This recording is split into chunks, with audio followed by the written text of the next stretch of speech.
it's Yasmin here. Today we are going to be making Haitian Epis.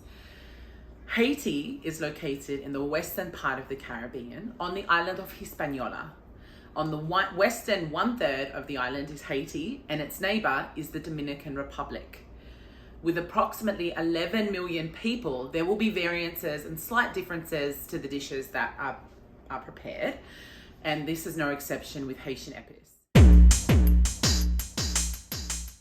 Today, I'm going to teach you the way that I have been taught by my husband how to make this beautiful seasoning. But before we get started, 2 things to note. 1, always make sure that your fruits or your vegetables and herbs are fresh and clean. And 2, make sure you have a good airtight glass or airtight container to secure this stuff in.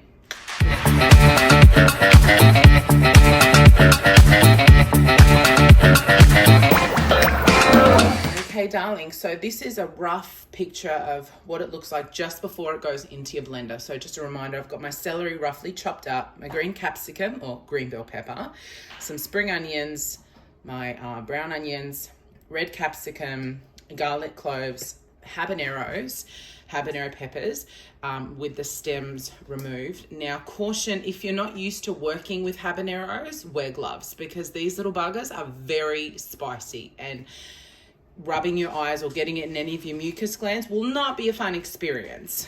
So if you're not used to working with habaneros, please be very careful.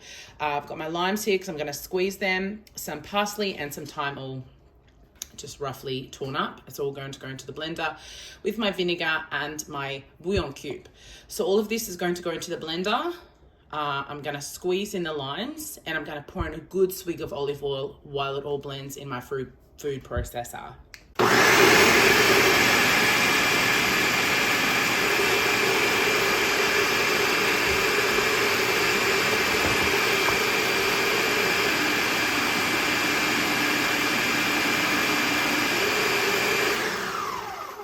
Okay, darling, so this is the finished product. So while I was blending, I squeezed some limes and I added like my olive oil and my white wine vinegar or white vinegar. If you've got white vinegar, that's totally fine too, no worries.